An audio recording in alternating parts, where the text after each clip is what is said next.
Alright, Neil and I are very thrilled to have the respected and highly acclaimed Sri Gyanvatsal Swami Ji from the BAPS Hindu Mandir.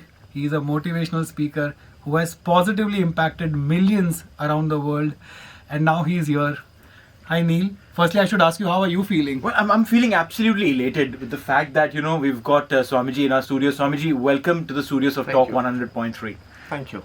Now that the Mandir, the opening of the Mandir is just around the corner, how is your feeling? I mean, we sitting here are, literally counting every moment towards that big day. What is your feeling right now? Well, I'm absolutely elated with the fact that the BAPS Hindu Mandir in Abu Dhabi will be consecrated and inaugurated by His Holiness Mahant Swami Maharaj, the Honorable Prime Minister of India, Shri Narendra Bhai Modi, and the leadership of the UAE. So on a personal level, if you ask me, I'm elated. Secondly, I'm over-enthusiastic about the services that I can render because I'm a part of the BAPS since more than 35 years. Wow. So a lot of enthusiasm in me for all kinds of services that I can render towards the opening ceremony of this grand mandir. Third thing, because I know the impacts of this mandir in the society, I'm just very much delighted with my own self to know more how in many ways this mandir has touched the lives of millions. Right, but this is a landmark development. Did you ever also think that this will become such a big rage? Right now, everybody's talking about that across the world, not just in Dubai. तो आपने anticipate किया था कि ऐसे हो जाएगा? Yes, we did anticipated it, and I'll give you the reason why we anticipated it. We have come up with such huge projects of the Hindu Mandir in London. That was way back in 1995. Thereafter, again in 2004 and 2007 in US, at Houston, at Chicago, at Toronto in Canada, at Atlanta. And so we knew that when such huge Hindu mandirs, they come up on foreign lands, especially where people are less aware of Hindu culture, Indian tradition. They are just in awe. They are just in a sense of, oh my God, what has this come up? So we know with our own experiences of the past, when you come up with such projects elsewhere, that it would be, as you use the right word, that a kind of a rage, and then people are talking about it. And so we knew that the BAPS Hindu Mandir in Abu Dhabi would also create the same sensations, and would also create the same Euphoria. Euphoria, and the same type of attraction in the hearts and minds of people of all caste, creed, color, religion, and nationality. So we knew it. And so in one line, it is, we did anticipate. Right.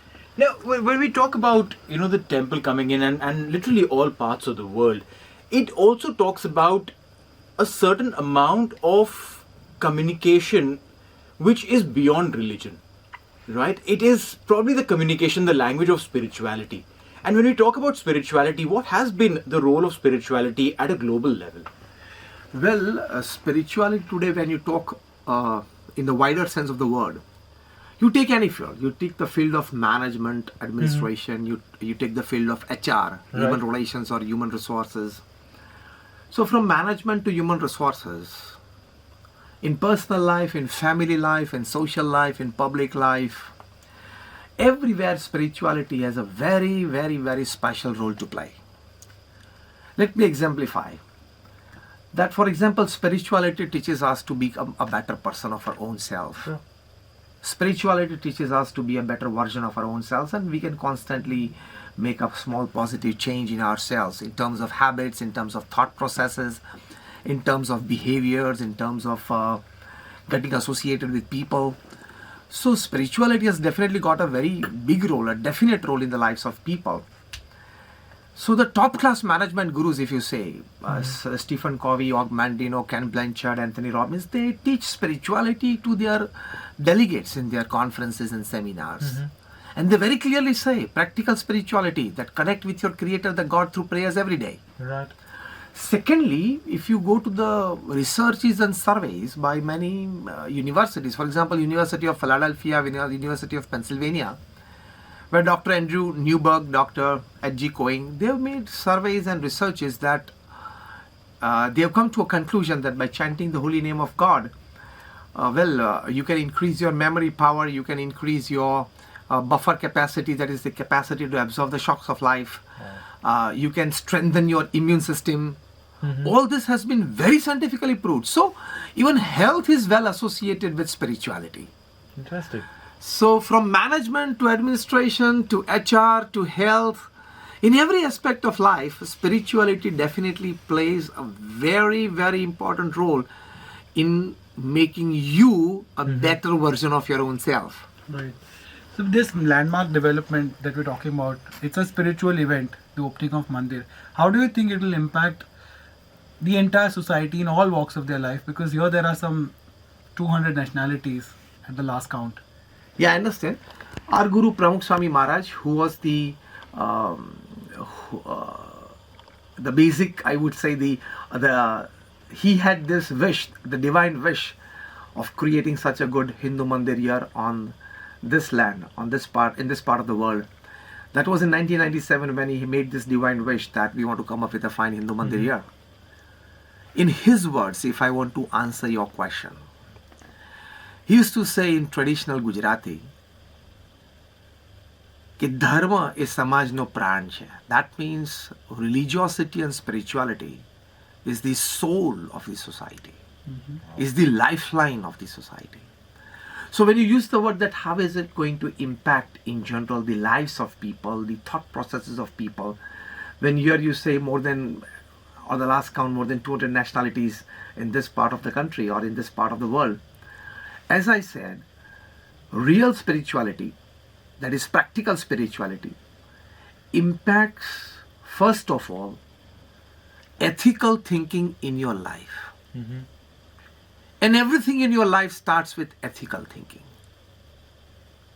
Yeah. Our Guru Pramukh Swami Maharaj, who had this divine wish of coming up with a mandir here, he used to say that if religiosity and spiritualities are introduced in academics, those academics would be the one which would protect humanity. And if we don't include that in academics, that is, if we don't give that knowledge of religiosity and spirituality to children right during their upbringing days, then they would not be the real protector of humanity, of human values. So the answer is right from early childhood, spirituality is a must. Such spirituality is inspired by such mandirs that has come up and all religious places of all religions. And right from early childhood to every aspect of life. When you become mature, the word I used is ethical thinking of life. And this is the root of all good living. So when you have that ethical way of thinking, when you are dealing with people, when you are into some work and procedures, even when you are alone in your character and behaviors, when you have an ethical way of thinking, not just from the spirituality point of view, but from the civic point of view. From the civic point of view, you become a better citizen of your country. Interesting. So spirituality makes you a good citizen of your country. And this is what is inspired by such mandirs. Right. That's the practical implication of it. Yeah, why say practical implication? You use the very right word, because here in BAPS Hindu Mandir, here in Abu Dhabi, if you see, we in the parikrama, in the mandover, these are the traditional words of the parts of mandir, that in the, there we have found that, and that we have put all the wonderful, inspiring messages, wonderful, inspiring, real stories from the great epics like Mahabharata, like Rama, even the life and works of Bhagwan Swaminarayan. So those incidents from the life of such spiritual luminaries can inspire people. I'm sure. Just for a small example, today I was guiding a group of businessmen there. And when I then talked everything about this, showed them around, they were like, oh my God. Because this culture is going to be there for hundreds of years. Right. So when we are sitting here today, talking here in your studio, well, your 50th generation will have the fortune to have the darshan of the great epics of our culture True. in the form of sculpture, Very true.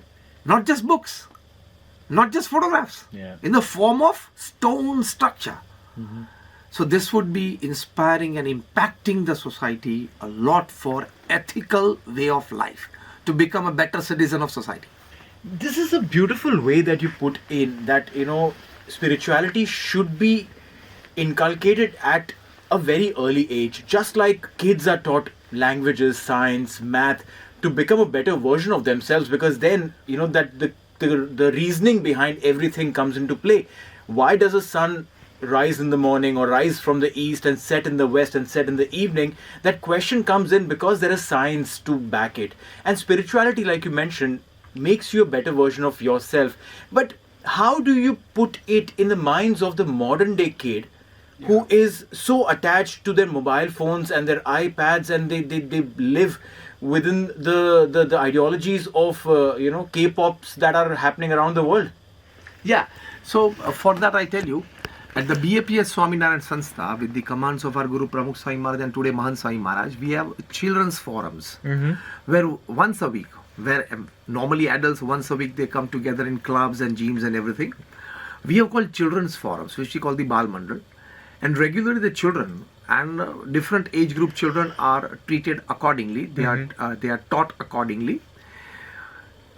Different aspects of spirituality. We tell them stories of the epics of Hindu culture. Okay. Little children, the age group that you particularly mentioned in your question, little children are fascinated by stories. Sure. See, their learning process is stories. So when you tell them the stories of Rama, and when you tell them the stories of Mahabharata, when you tell them the stories of Bhagwan Swaminarayan's childhood, which he was known as Ghanshyam during his early childhood, thereafter he was known as Neelkant in his teenage, when he traveled the length and breadth of India, right from the foothills of the Himalayas up to the Deccan in the south. So when you talk about Neelkant's travels, that is Bhagwan Swaminarayan, when he was at the age of like 11, 12, 13, 14 and 15. And a boy of that age traveling barefoot in the foothills of the Himalayas, and crossing the jungles of Sundarban in the West Bengal, and going down south. Now he has got many adventurous experiences. True. At this age. So when you talk to kids of this age, they're fascinated with these stories, but deep inside these stories, there are values like fearlessness. There are values like knowing the culture of our country better. There are values of connecting with different kind of people. True. So all these values are very hidden within such fascinating stories of great spiritual luminaries. I'm sure. So your question is that in these times of where children are more addicted to mobile and games and everything, story is the one and only alternative to mobiles for the kids. Beautiful. And when you tell them stories, for example, you tell them the story of Ram, how the entire army of his came together and they built a bridge, and it's a fascinating story. Indeed. So the imagination of the small child starts by hearing this story of Raman, which I mentioned. A subtle message is hard work and perseverance counts and delivers. Totally agree with you. Totally agree. I mean, because I am one of those kids who's grown up on those stories. My grandparents on both the sides have been heavily invested into spirituality, and as a child, like you mentioned, I've heard all of these stories. I have been a curious kid. I've been a kid who's asked questions, and I have been given answers which today, when I look back, our answers are the building blocks of my upbringing. Yes, definitely. Today, the way I think is because of these stories. Yes, definitely. So I'm so sure that what you mentioned over here is not just an answer to my question, but an answer to what I've seen and really lived through. experienced in your life. Personally experienced. Yes. So that all such stories coming with hidden values inside, they build up a foundation within you, and that foundation is your basic platform for all your thinking processes and all your actions in life. My Nanaji had I'll just cite an example of what had happened once within the house. Me and my cousins were playing cricket, very young, and I got out early, and my other elder cousins were like, oh, he doesn't know how to play and whatever. I was upset, and I was crying and all of that, and my Nanaji came in and he put his arm around my shoulder. He's a very well-educated person. He said, "Na abhisheko na sanskaraha sinhasya kriyate vane vikramarji taswasya swameva mrugendata," which means a lion does not need an official coronation to prove himself the king of the jungle. He becomes one because of his heroics, attitude and attribute. Definitely. That, I'm getting goosebumps while I say this. That line for a 7 or 8 year old was way beyond my capacity to understand. But all these years, this statement has stayed with me that I have to go out and do my duties. Simple. I have to go out and do what I know the best. I don't need anyone's validation to tell me that you are the best. I know that I'm the best and I will rule the jungle like a lion does. Your own satisfaction of your achievement is your validation. Simple. True. Your satisfaction of your achievement. One statement actually formed the basis of who he is today. So imagine a story like Rama and what can it do Definitely. to a child's imagination and his future upbringing. And we have seen this. One example today that we heard, right? Hundreds of such examples we have heard in our own child forums from children, from our teenage forums from teenagers. Wow. In US, in UK. I'm naming these countries because they are countries far away from the motherland, that is India, for these kids. Yeah. But then they have learned the basic values of life from such stories. So the answer lies in storytelling of spiritual luminaries to kids. Right. So, Ramji, last two questions. We know that you impact millions positively through your YouTube videos. So, happiness today has become a rare commodity. You believe it or not, but that is true. So, how does one become happy and stay that way, irrespective of what the circumstances are? See, I give you a good formula for happiness. Yes. H is equals to O by D. Let me explain it to you. Years back, a very knowledgeable person from Germany, he was an Indologist. He came to India. He did a deep study of the Upanishads. After all his study, he came to a conclusion that this Upanishads teaches us the basic values of life to be more happy, satisfied, contented. So he designed a formula. H is equal to O by D. H is happiness, O is objects, and D is desire. So H equal to O by D. Now if you want to increase the left hand side, increase the happiness, you must increase the number of objects. That is the numerator. But to what extent you will increase the objects? If you have 10 villas, will you go for the 11th one? And why did those 10 villas come up? Because your desire increased. Yeah. So O, the numerator increases only when the D denominator increased. So overall H will remain the same because both increased. The only way to be happy is reduce the denominator on the right hand side. Okay. That is D, desires. Less the desires, the more happy you are. Because our Sanskriti talks of Tyag, our Sanskriti talks of Vairagya, our Sanskriti talks of Titiksha, our Sanskriti talks of Sanyam. So when you basically walk on these fundamental values of spirituality, you become happy. Now coming to a modern context, this is a very good formula taught to us from the great epics. Coming to the modern era, in the 20th and the 21st century, well, to be happy, as you said, how to be happy? One thing is very clear. From the lives of many people, right from Napoleon Bonaparte to Michael Jackson to Elvis Presley to many other names, those people had everything that a person could possibly have upon this earth. Upon this earth and under the sun. True. Yeah. Yet, they themselves said that their lives were miserable in their autobiographies. Yet they themselves confessed that there was something lacking in their life. Like Napoleon Bonaparte said, exact words, I'd like to quote him, that I can buy anything upon this earth and under the sun. I can have the world at my feet. But I haven't seen 6 happy days in my life. So, with everything, they felt they had nothing. Why? Because they didn't have spirituality. See, we as spiritual persons, we are not against materialistic possessions in life. Materialistic possessions are necessary in life. Absolutely necessary. But to what extent? To what intensity with which you go behind it? And the way in which you use it? All this has to be seen from a spiritual glass. They shouldn't possess you. You should possess them. They should not possess you. Even when you are possessing them, you possess them as tena taktena bunjitha. That means you possess them, yet you believe that it does not belong to me. Because when our Shastra says we are not this body, we are this Atma. Even your body does not belong to you. It's perishable. 78 years game, this human life is. True. Our Guru Mahant Swami Maharaj, who is going to inaugurate this temple, the Murti Pratishtha will do, and then the dedication ceremony in the presence of the honorable dignitaries. Very often, almost every day, he teaches and preaches this. That we have to first believe that we are the soul and not this human body. And we have gone through many cycles of birth and death. Right. This knowledge of absolute spirituality, even a flash of that knowledge has the power to make you happy. Because when things come to you, you believe that, oh, this is going to be maximum with me for my life of 70 or 80 years. And when something goes away from you, okay, many things come and go. This is a 70 or 80 year game. So you have to wear a spiritual raincoat in times of rains of turmoil. Wow. You need an umbrella of satisfaction in times of losses in businesses.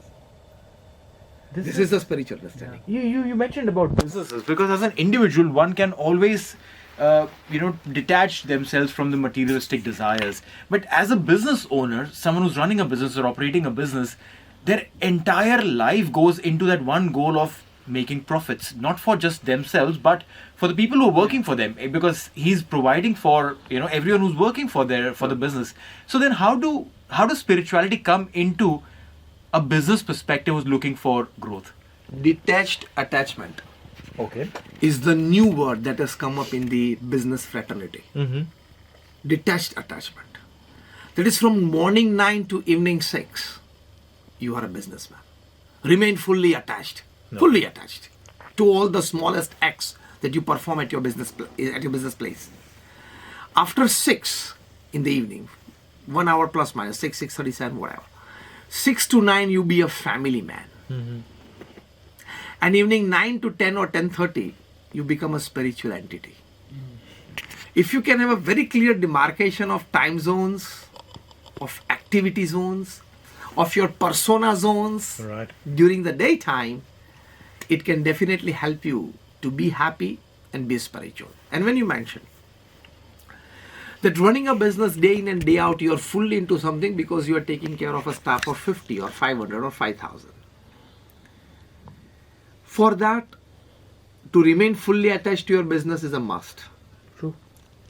But after all, you are a human being. You have a definite lifespan upon this earth. And the spiritual understanding for this detachment at this place is, before you were born upon this earth, there were businesses going on, flourishing. After you pass away, there will be businesses, new entrepreneurs, flourishing. So definitely you are the caretaker of the 50 people in your office. But now I'm putting something very emphatically and very consciously. But you must never put yourself in the ego saddle that these 50 people and their families, they are absolutely dependent upon me and I'm like God to them. Beautiful. No. Never that. Yeah. So when you bring yourself out of that ego attitude, you become detached from your absolute attachment at business. That is the formula. Wow. Right. Thank you, Swamiji. That was really enlightening.